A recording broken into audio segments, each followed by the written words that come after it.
Welcome to the Rat Race Rebellion podcast. My name is Paul Teodo. I am your host for the day, and I am so excited to bring to you Rhonda Swan, who is 1/3 of the Unstoppable family. Amazing, amazing family of nomadic entrepreneurs that are traveling the world. It's a mother, a father, and their daughter, and just incredible people that I've met since living in Bali. Rhonda, thank you. Thank you, Paul. So great to be here. Awesome. So you fit in our dynamic, our prototype for what a rat race rebel is. Mm-hmm. You left the United States how many years ago? 12. 12 years ago with a 1-year-old girl. Yeah. And you left it kind of without a real plan, correct? Other than just to travel. Yeah, it was actually a lot bigger than that one. There was a lot going on that we had no idea of what was going to happen, because you talk about rat race. Well, my husband Brian and I actually met surfing 22 years ago in the water in San Diego. Amazing. It was like, divine intervention. We meet surfing. It's like this beautiful love story. However, I thought he was kind of annoying in the beginning because he's this surfer, and I'm like all uptight. And he's like, "Hey, you want to talk?" I'm like, "Oh my goodness." Well, of course, now it's been 22 years later, so I think he did a good job. Yeah, well, maybe he liked you. Maybe he was a little nervous because he liked you a lot. I know, maybe. Yeah. Well, that was back when we were 24 and 25. Amazing. And so, we built a life in San Diego. Started actually, Brian was a robotics engineer, and I worked for a large pharmaceutical company, a Fortune 100 company. I ran $500 million advertising campaigns every year, and was being groomed to actually run the whole Western division of this company. And it's interesting because, I only did what society was basically telling me to do, right? Which was get my MBA, get a really great job. So I wasn't even thinking about the industry until, of course, what I know now of pharmaceuticals. Yeah. So I just wanted to grow into this big corporate environment. Yeah. And that's what I did. Brian and I met, robotics engineer, right? It's like, so it's to be this perfect.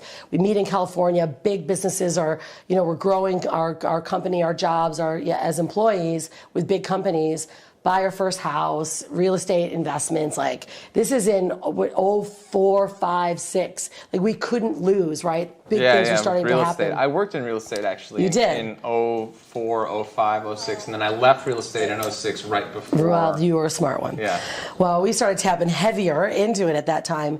And I had this kind of a awakening as to why we actually started to travel, because I thought that I was supposed to run this big division of this company, and one day a woman put a baby in daycare. It was a 6-week-old baby. She dropped her baby off at daycare, and she comes to our Monday morning meeting. So here I am sitting, and you're going to be a father really soon, I know. right? So imagine here I'm this hard corporate woman. My boss, I wanted to be just like her. It was like that perfect bobbed hairdo, the shoes match the bag, and she's running this big division, and that's who I thought I should be. And so here we are sitting in this meeting, and I'm sure your followers will resonate, especially if they're parents. And this woman, she literally snuck in late in this meeting, and my boss is like, you could see the flame, like, "You're late. Yeah. Why are you late?" And the woman stood there, and she just started to shudder. She's like, "I'm so sorry. I dropped my 6-week-old baby off at daycare, and it was really, really hard. I'm just the first time back at work." 6 weeks. 6 That's weeks. So young. Too young. Yeah, too young. Absolutely. Right? Like, just too young. Yeah. And I'm sitting there, and I went, like, I'm feeling what this woman is feeling. Yeah. And she sits down. My boss is like, "If you want to have this job, if you want to put food on this baby's plate, you better be at work, and you better be on time." Wow. Talk about really taking the fear of, you need to be in the matrix. Yeah, Do exactly. not think about leaving the matrix. And it's creating this sense of like lack and fear. The fear, you need me. Yeah. I mean, it was horrible. And I sat there and I just went, whoa. Is this who I'm going to be for other women? Yeah. Like my mother was home with me, but I wanted to be opposite, right? I wanted to work corporate because my mom was a stay-at-home mom. Yeah. So I didn't think you could have it all. Yeah. I didn't think we're not taught to believe that, right? We're taught to believe in work hard, get a new job, or get a good job, like you push the grind down. Yeah. And so that moment shifted for me. Absolutely. Would you say that was like the first? Had you before then? Had you begin to think entrepreneurially, or were you more like very much in the corporate funnel? Well, I was really more corporate. However, I was my very first job in like fourth grade. Yeah. I was an entrepreneur, and I used to sell sugar packets to kids in class. I took Kool-Aid and made little paper boxes and would sell them for 25 cents. So I was like a real drug dealer in fourth grade. Yeah, you're selling sugar. That is the drug, actually. I know, I got expelled at fourth grade. That's the most dangerous drug on the planet. But it was a great job. I mean, it was a great business. I mean, I made like $2 a week. So I already had my feeling of what it was like to be an entrepreneur. But I was told, like my parents, you know, that like you have to get a good job. My dad was a fireman. My biological father was a drug addict, so it was a complete, you know, kind of a nobody. Yeah. So I'm like, I got to do something for my family, right? And that's really what I was doing. My mom was a stay-at-home mom, so I went down that track. But then once I saw this woman, you know, this happening, I'm like, whoa, something's got to change. And Brian and I had just got married. Mm-hmm. We had just bought a 5-bedroom house in, you know, in San Diego. Yeah. And I came home, I go, I'm quitting my job. Good for you. And he's like, what? Are you crazy? Yeah. I was like, yeah, something just happened for me, and I can't be this person. And he's like, you're nuts. There's no way. Like, I can't pay for this house. You know, we need your salary, because at that time we were making multiple 6 figures. Yeah. And I was like, yeah, I'm going to figure something out. Like, I can't be this person. And it was weird because I didn't even think about having kids. Yeah. I didn't want kids at the time. I was just so corporate. But something shifted in my DNA that moment. And I, you know, call it, you know, that feminine drive, or that just, you know, that maternal effect that just came through to me. And that energy is like, whoa, you know, I'm brought on this planet for a different reason. Yeah, I think that as a yoga and meditation person, I think when a person gets that little glimpse, their first little spiritual awakening, I think what happens is it becomes incredibly uncomfortable to do anything inauthentic. You can't even do it. I couldn't do it. Yeah. Exactly. And Brian's like, no, what are you doing? I said, no, you don't understand. Yeah. I cannot be this person anymore. Like, I felt like I walked out of my body and just became a complete, like my spirit just detached from that person I thought I was. And as you would know, the moment you put it out to the universe and you ask for it, it just conspires in your favor, right? So of course I'm like looking online, searching for, you know, ways to work at home. I would never expect to type in work at home mom. Like, that wasn't even my mojo at all. And sure enough, that's what I did. And all these different sites pull up, and this video of Steve Jobs actually pulls up. And it was an interview with Steve, and he was talking about the internet. And he's like, look, in the next 15 years, which is right now. Yeah. If you are, wow, that's just blew me away just now. The next exactly 15 years later, exactly 15 years later, I quit my job on January 04. So 16 years later. 16 years. Yeah. So he's like, you know, if you're not looking online, if you're not looking to build something or understanding what this online space is, you will not survive. Like, you will not survive unless you're a farmer. Like, it was like so defined, right? Unless you are going to work in agriculture or be a farmer, you can't even still do that. Like, you still need information, right? It's almost impossible nowadays to have a business without an online presence. It's just impossible. And the online presence doesn't have to be your entire business, but it's going to be a significant portion of how you bring your brand to the world. Yeah, that's it. Yeah. And it just clicked for me. And he's like, you need to start finding ways and other models and ways that you can start leveraging it. And that's what I started to do. So I searched again, kept searching, what are online business models, like franchises. I mean, I looked at everything. And I ran into this company. It was a personal development company. So I played softball as a very young person for the women's U.S. national team, all the way up into the Olympics. So like, I was already peak performing and thinking in different ways, right? Very personal development oriented. And I found a company that was all based around personal development. I was selling products for Bob Proctor, you know, Dr. John DeMartini, Joe Dispenza. Oh, amazing. Right? Like, epic people that we love. And they were just getting going back then, right? Exactly. Joe Dispenza was just really very starting new. to get Bob going. Proctor was still, you know, it was a Zig Ziglar, Bob Proctor, Jim Rohn. And there was this program that was all put together by all these thought leaders. Beautiful. And I was like, whoa, this looks really awesome. So what you're telling me, and I call this woman, it was like a really bad website, right? It was just like words, and it was call here. Like, it was a website with an 800 number. that doesn't even make any sense. But I still called. Yeah. And it was a picture of a woman with 4 kids and said, I was a waitress and now I make $40K a month. And I went, no, that's ridiculous. Yeah. Like, you know, there's a lot of skeptics now, and it's a lot easier now. Even back then, it was like new. And here I am, this corporate executive going, I'm just going to give this thing a call. So I'm like hiding to give this woman a call. Well, because it's like we were saying earlier, it's like the matrix, or whatever you want, it's preconditioned to tell you that that's not okay. Possible. It's not possible. Or it's this dream-like life, or it happens to people. Either it's like an act of God, or it's people that are already rich. Yeah, right, exactly. They already have like rich parents or something. But it doesn't have to be that way at all. Yeah. Yeah. And that's what happened. And she's like, yeah, you know, it's a great company. It's brand new. And I'm making about $40K a month because I'm selling this product. It's $1,500. I make $1,000, and $500 goes to the company. I'm like, so I didn't know this was an affiliate marketing company. It was a direct sales company. I didn't know anything about these models. Yeah. Nothing. I was like, that sounds pretty easy. I like this kind of stuff. And boom, that's what happened. I literally went back to Brian. Was like, I found something. He goes, you're crazy. I said, no, I'm going to do this, right? Yeah. Like, I'm going to do it. And that's what happened. I mean, fast forward, I jumped straight in, had 0 sales. I called 3,000 leads the first 3 months. Perseverance is one of the most important qualities that you have to have. Tenacity and perseverance, Perseverance is everything. And a drive and a why to do it. Yeah, like, I wanted out of my job. Yeah. Bad. Yeah, absolutely. Right? Yeah. So I was like, I'm willing to do it if this could get me out. Because someone had already proven that it was possible. That's so great. And you kept hearing no and no and no Constant. and no and no. It's so good for you though. Yeah. It's so necessary to really develop that, you know, like they say sometimes to stay like, keep your heart open, but have thick skin at the same time. Yeah. You know? Be humble. You need that. Humbling for me was the big one because here Yeah. I am, this big corporate executive, right? Yeah. I was all like 25 years old, making 6 figures, and I'm calling people, trying to sell them a personal development program to change their life. Yeah. And what happened, and this is when it shifted, and I went to one of my mentors. They had a big event, and I actually brought Brian to this event, which was hilarious because I'm like, we're going to Cancun, Mexico. He's like, yes, we're going to spring break. I'm like, actually, it's a business event. I kind of just invested like $15K into this thing. And he's like, what are you doing? Yeah. And I went up to one of the mentors. He said, look, it's not working for me. Like, I can sell. That's what I do. Yeah. And it doesn't work. He's like, well, what are you doing when thinking about when you call these people? I was like, I want to make $1,000.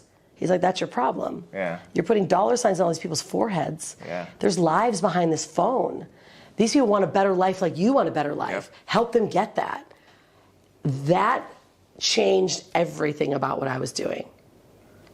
Yeah, it's so powerful. It's so true. It's what we have to, like, don't even worry about the money. As long as we're providing a value and really coming from a place of like, same thing with my yoga retreats as I was sharing with you. Like, I can look anyone in the eye and be like, come on one of my retreats, we'll go to Tuscany for a week. Yep. And by the end of it, it'll be an experience that you will, it'll transform your life and you will remember it for the rest of your life and you will leave with friends from all over the world. And you can say it with the truest heart and authenticity. Yep. Same, exactly. And that's what happened. And then it became, now I realize these people I'm speaking with, wow, they've got kids too. They got kids. Yeah. They want to be home with their kids. I'm like, listen, this will change, and then it just, boom, 37K within 30 days. Wow. And Brian's like, what? Yeah. You got to be kidding me. Yeah. I quit my job. 3 months later, it was like boom, boom, boom, just kept building. I retired him a year later, replaced both of our incomes within 1 year. Wow. And we were crushing it, right? Yeah. Like, life was amazing. And then this is right when the 2007 started to hit. One of our friends, like, guys, we're doing a big real estate development. We're looking for investors. We're like, well, yeah, we're super cash heavy. Let's do it. Well, we put everything in. And as they said in 2006, 2007, real estate market never goes down. It never goes down. Especially in California. Yeah, exactly. I mean, our first house, we made $500,000. Second house, $250,000 cash. Like, easy. Yeah. Well, sure enough, right when we thought it was easy is when the moment that God, universe, wanted to let us know that we were not ready. Yeah. And we literally gave everything. Our nest eggs, our IRAs, we drained them. Wow. Brian's dad's life insurance policy, drained it. We're like, we're going to change our life, our family's life, and we're preparing for a baby. Yeah. Because I thought, having money, which I didn't have before with my parents, growing up. If I have money and I have wealth, I'll bring a baby into this world as a completely safe environment. Yeah. I'll create everything, the American dream. Yeah. And Hanalei came, my daughter, who's now 13, she came 33 days early because we had found out 3 months before that we had lost it all. And here we are living in a $1.7 million home, 2 Mercedes, an Escalade, all this stuff. Yeah. Deepak Chopra drove by our house to go home, like in that same area, to nothing. To, I'm sorry, Swans, but you signed your name off to all these homes, and this man has taken it all. And we had a developer that actually was one of the biggest frauds in '07 of real estate. Wow. And so that story is what brings us into November 25th when we left 12 years ago from San Diego to start traveling the world. So being that you were able to respond to this consciously and now you have a life that's even better, would you say that it was the best thing that's ever happened to you? Oh my goodness. You don't know everything? at the moment. Yeah. You don't realize at the moment. You're thinking, what have we done? We've made horrible decisions. Like, you're beating yourself up and you're so second guessing everything. Yeah. Right? I mean, we couldn't even afford our Skype credit at that time because our business was starting to become run online. Brian buys a $5 burrito and they charge us $35 for it because it went overcharged. Oh, yeah, overcharged. Right? Yeah. He's overcharged. We're like, what? A $5 burrito turned into a $40 burrito? Yeah. Like, what is going on? From people that literally had physical millions in the bank. Yeah. You could look at our bank account, there was millions of dollars in assets and physical cash, to, I can't buy a $5 burrito. You want to talk about the identity shift? Like, who are we now? And now I'm pregnant? Yeah. And I'm going to have a baby? This was probably one of the most redefining moments in our life. And when Hanalei came early, I was so guilty. I thought that my stress levels, I had done this. I brought her early. She was, preemie. I couldn't have her at home because she was 3 days too early in California law to have her at home. It was 33 days, 3 days earlier. And so here I've got to go to a hospital. I'm fighting the matrix again. I'm like, don't touch me. No medicine to my baby. I want nothing. Just leave me alone. All of you. Like, it was crazy. I got this. In fact, everybody just leave. I'll do this on my own, right? If you're making me be here, just leave me alone. Yeah. I mean, it was insane. It was wild. And I was one of the first women that actually gave natural birth in La Jolla's hospital. There's Scripps Memorial. They're like, what did you just do? Yeah. 18, 20 hours later, right? But what happened, and to your question, is, it was the best thing that have ever happened to us. And we were having such a hard time with it because we thought we were so attached to the money. And, we were like, gosh, how are we going to snap back? Here we're trying to rebuild. And how are you supposed to sell prosperity conscious products to people when you are in poverty conscious? And you're not prosperous anymore. So oddly enough, we, because we were in San Diego, Deepak has a radio station that he would run every Saturday, Deepak Radio.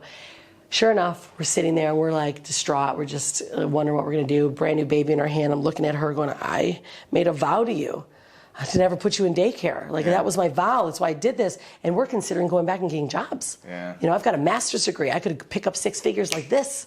Friends, family, like, okay, the internet thing was fun, guys. Get over it. You had your year and a half. Be responsible. You've got a baby. Go back and get your job. And Deepak Radio comes and says, we got Wayne Dyer on today. Change your thoughts, change your life. And he's talking about his book. If you want to call in and ask a question to Wayne and Deepak, Brian's like, we got to do it. Picks the phone. Hi, you're on with Wayne and Deepak. You got on? Oh, amazing.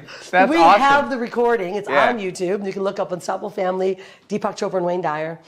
And I asked them a question. I said, guys, thank you about changing your thoughts, change your reality, change your, your life. This is what happened to us. I explained it. I said, we just can't get through it. Like, it is holding on to us. We don't want it to. We're meditating. We're trying to get through it. We can't get through it. It's holding us. And Wayne goes, well, you keep talking about it. Why are you letting it control you? It is not you. It is the thing that you might have given up your money, but you ever considered realizing that you did it? And that it's not this guy's fault. It's not its fault. It's yours. And just forgive this guy and know that you took the action. Just stop being attached to being right. We're like, shrink the ego. Oh, Wayne Dyer, I don't know if I like you anymore. Right? Like, what?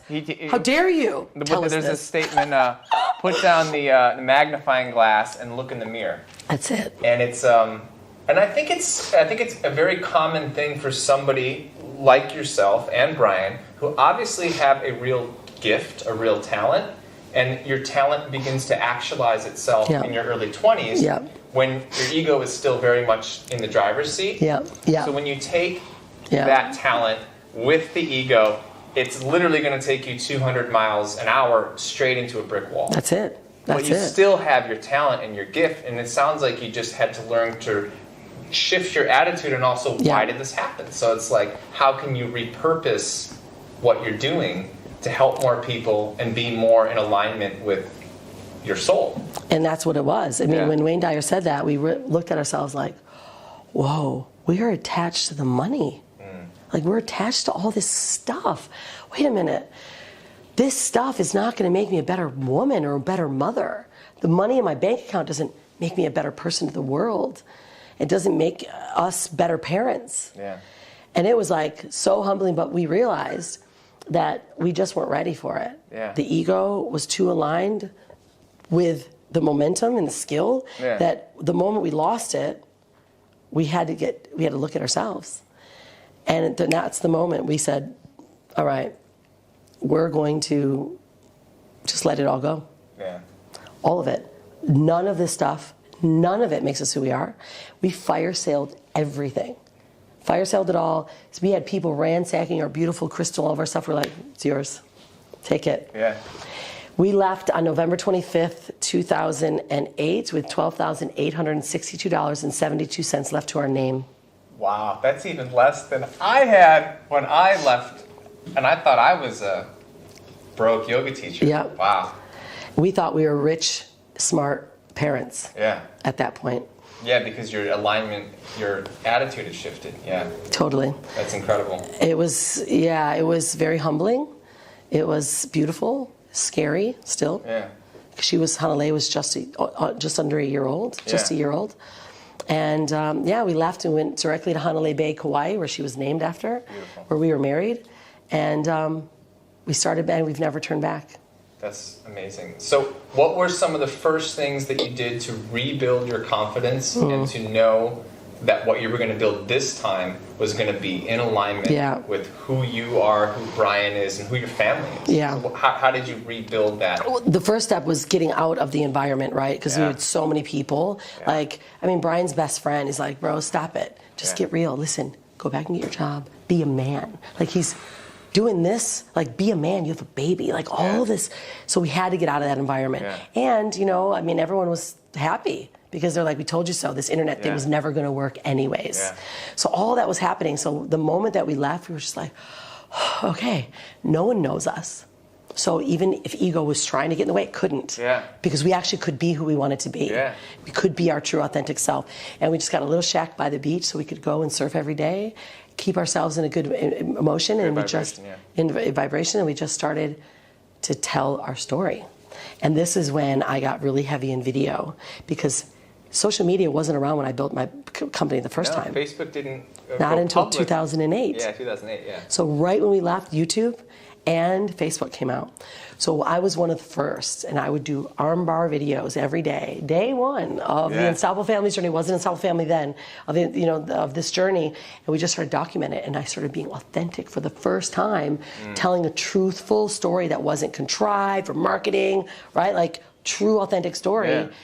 And it was like flocking. Like, we couldn't stop it. People were just like, whoa, I thank you for that. I want this product. This is what are you doing? And in the program that we had was about creating your perfect day, about visualizing your life. It was about Proctor. It was like all this stuff that everyone was really getting into.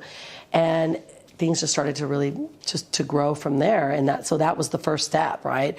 And so that first month we actually made 5K, which we were used to making like, 40, 50 grand a month, right? So that was like, oh my God, like the first 5K is like, oh my gosh, like this is huge. And it was probably and we can do it. Probably a more meaningful 5K than the 40K that was less meaningful because it was ego-driven. That's exactly right.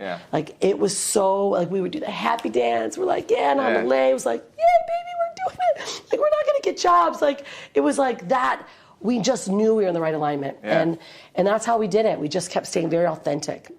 obviously video helped, right? Social media started to expand. We became marketers, but marketers in a true, authentic, passion-driven way that was really there to help people. Yeah. That's so beautiful. Okay, so then after Hawaii, Yeah. that you were just getting started. Oh man, that was 12 years ago. Since then, we've been to 57 different countries. Amazing. You know, lived in Central and South America, Peru, Panama, Brazil, Costa Rica. Yeah, all over. And Hanale's been grown up in a third world country and seeing other children that actually don't have much. Yeah. And every country we have traveled to, we would give away everything we owned. Yeah. So every country we'd leave, she would give it all away to the children.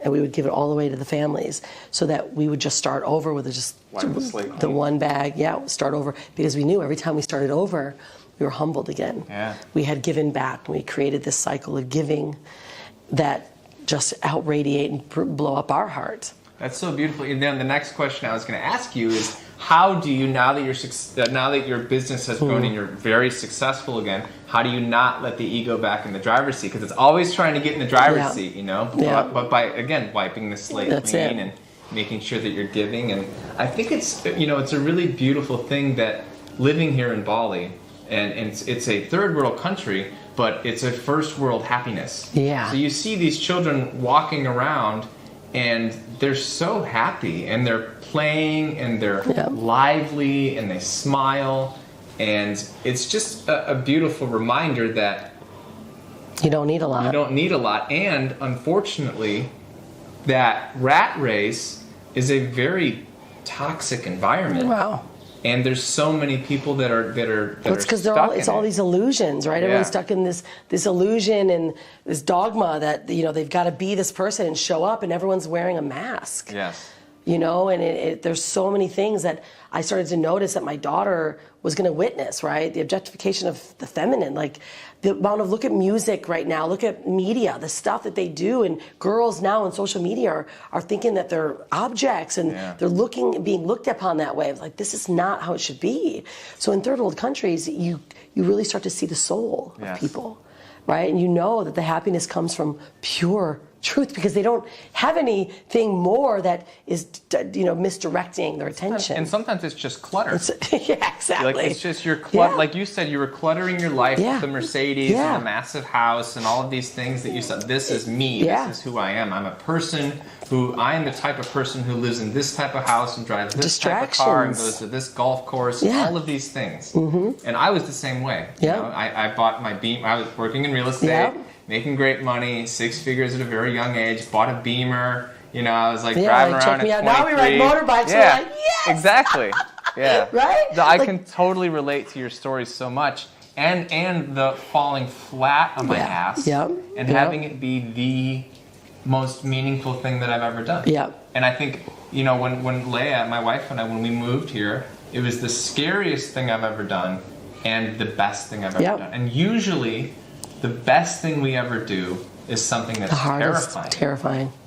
Absolutely it's confronting. Yeah. So now, we started building our company in a very soul-driven, right? Really very connected. It was all about connection and value, and none of this, allowing the social, just that outsourced energies to force you to thinking that you were doing something wrong, because we were really judged. Like, who are you guys think you are? You have a new baby. Like, she's going to get sick all the time. She needs vaccinations, which we don't necessarily always talk about that, but No. we didn't believe in that stuff. I'm don't touch this totally body. understand. Like, our bodies can heal ourselves. We've got Mother Earth. We've got, we know how to heal ourselves. That's what they're trying to take away from us, right, is our light.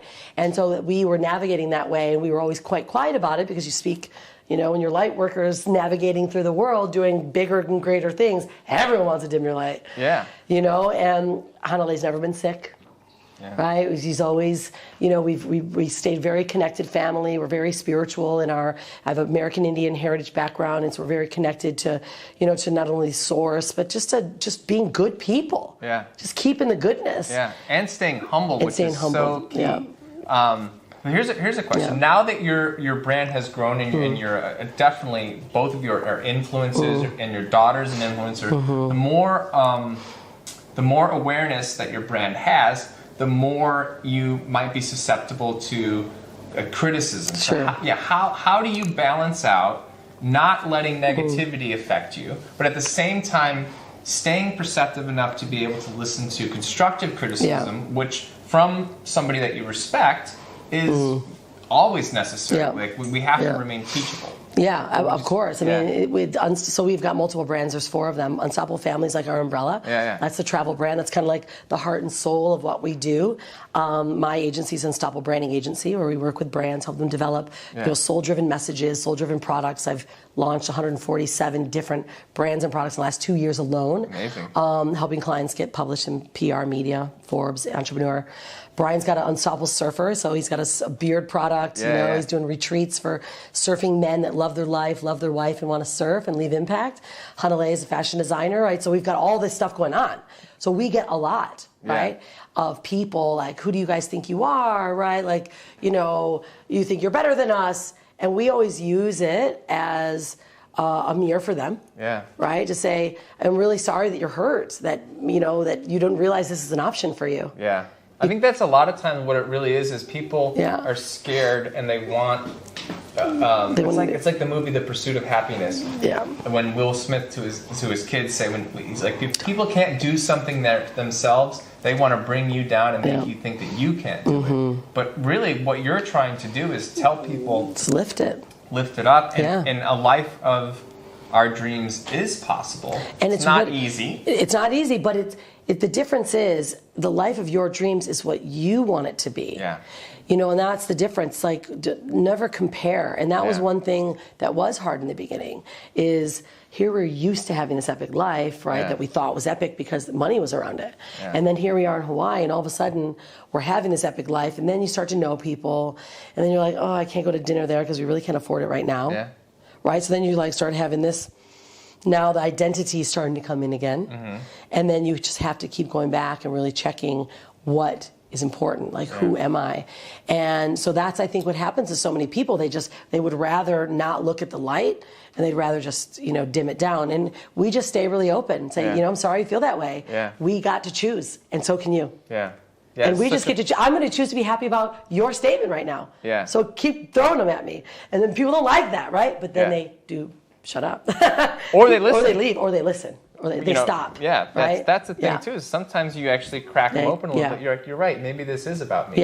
It's not about. It's not about. I mean, we still don't talk to our really close friends. Yeah.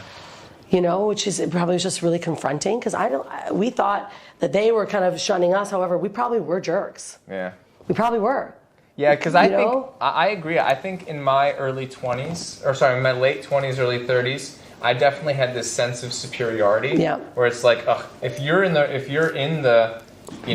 working a 9 to 5, like you're kind of a loser or whatever, and that's not true at all. No. Like for some people, like that is their path, and they love it, and there's a security and a stability that comes from it, and then they find their passions outside of work. So I totally used to have like that judgmental, arrogant attitude, and I've really been humbled by that, and just recognizing like it's not my job to tell anybody what to do with their life, at all. Unless they're asking me, like unless they're struggling. Yeah, no one wants your advice. Yeah. They just want you to be there for them, to support them.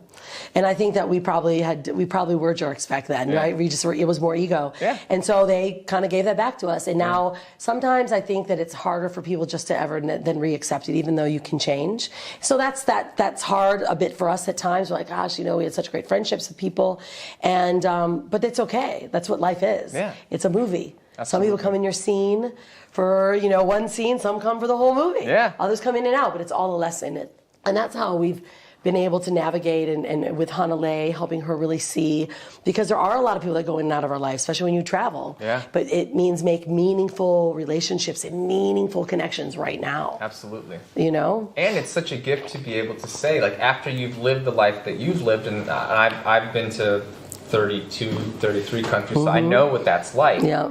I don't have people that I see consistently, but I have deep, meaningful relationships with people from all over the world now. Isn't it amazing? It's absolutely We've got incredible. The Fijians, our Fijian friends that worked at the hotel that we lived at. Yeah. They call us all, they'll FaceTime, or they send messages, or on your lives. You're like, this is like the guys from Fiji. Like, it's so great to think that you leave that kind of impact on people's lives, and you can keep friendships. And that was part of everyone's fear, that Hanalei wouldn't have friends. Yeah. And she's got deep-rooted friendships from people from all over the world, because they grew up in social media. Yeah. They grew up in this information age. This and they know how to use it positively. Exactly. Yeah. That's great. Yeah.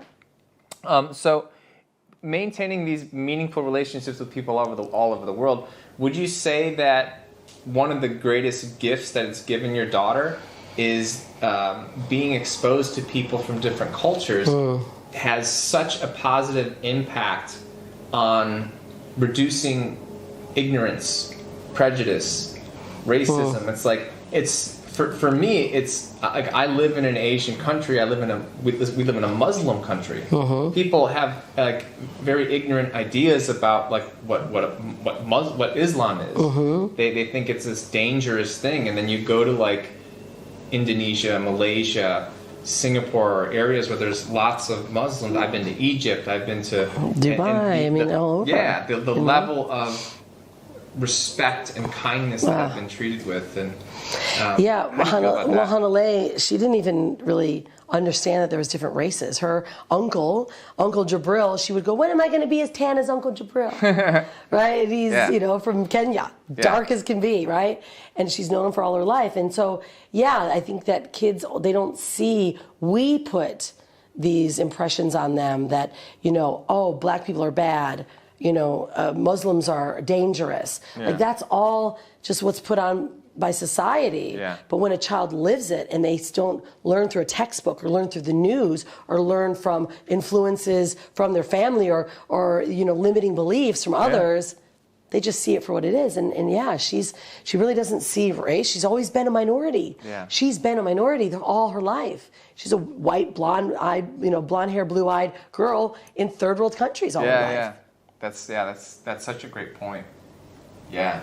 Wouldn't you say that's with Americans? Unfortunately, a lot of Americans don't travel enough. That's one of the actual intentions of this entire podcast is during this whole lockdown where there's so many restrictions on travel, I want to keep people enthusiastic about traveling the world and getting outside of our comfort zone. And I think if there's anything, particularly that our country, that America needs right now, it needs more people traveling, more people seeing like what works in different cultures, what works, like different ideas, and how that can just keep us from being in some ways isolated. It's a big country, and I think the statistics are only 30% of Americans have passports, and of those 30%, half of them only go to Canada, Mexico, and Jamaica. So like there's so much more of the world to see, and I mean, I hope that that this does shift what's happening with people's mindsets. I mean, it may encourage people to travel within their own country, which is unfortunate because of there's so much fear base right now. I mean, the world is in such fear, and this has been predicted 25 years ago. We're just working towards how do we shrink their minds, shrink their health, scare them, fear-base them enough so that we can control them. However, I know the people that are watching your show, they're awake. Like get out of it and be the one, because you will then have a much more enriched and fulfilling lifestyle, and allow the others to to be the ones that stay back. I mean, that's just becoming our reality.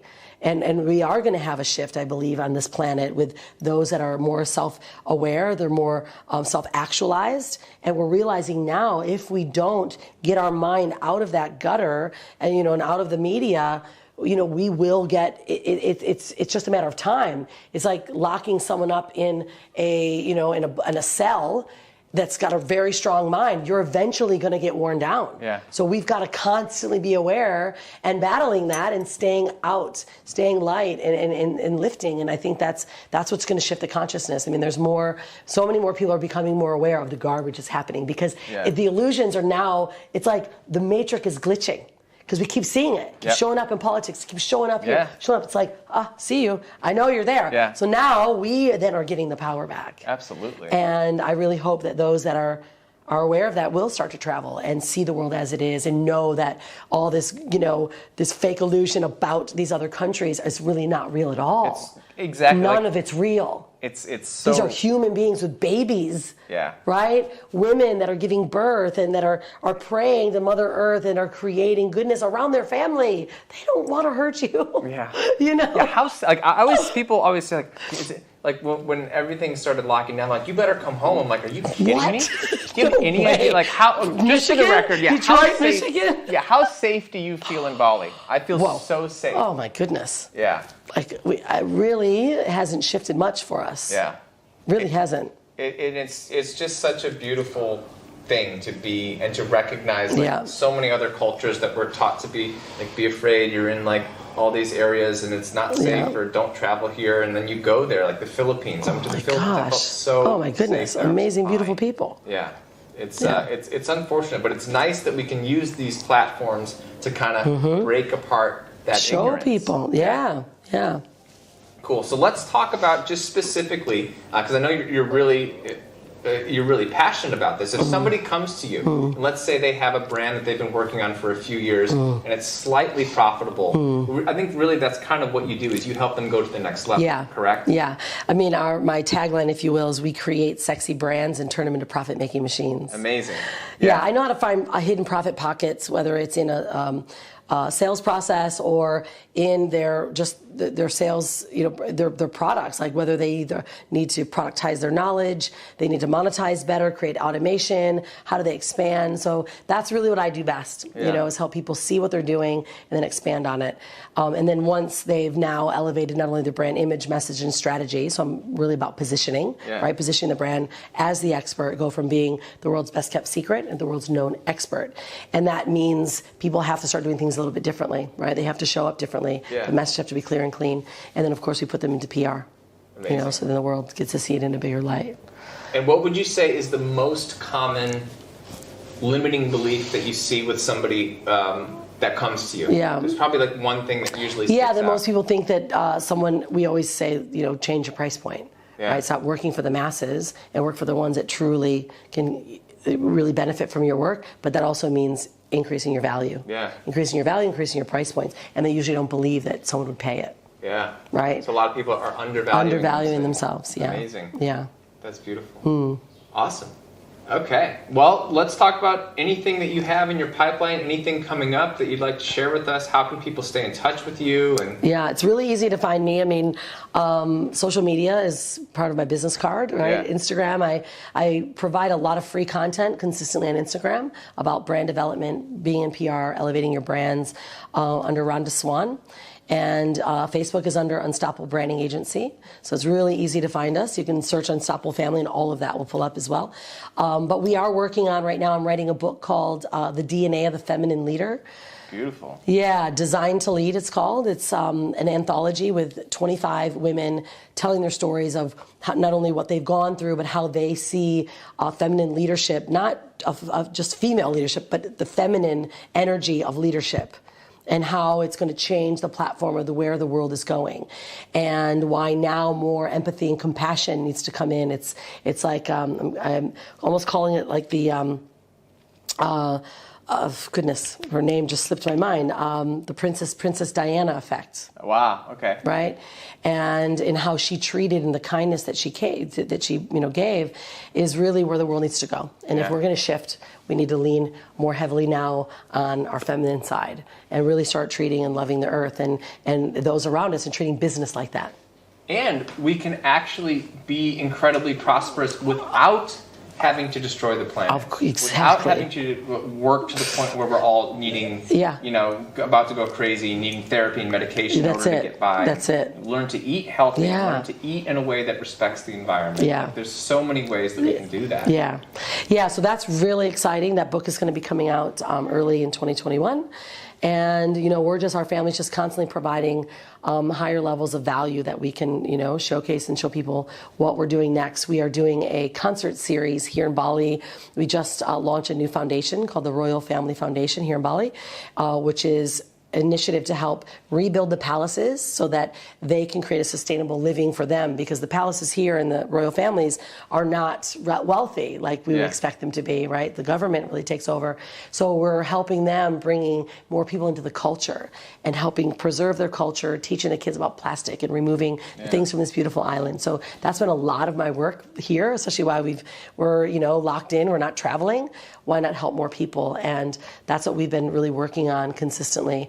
My daughter's writing a few new books. It's like the more value we can bring. And right now, this is the world wants more story. They want more real people, more connection. And so, that's what we've been really following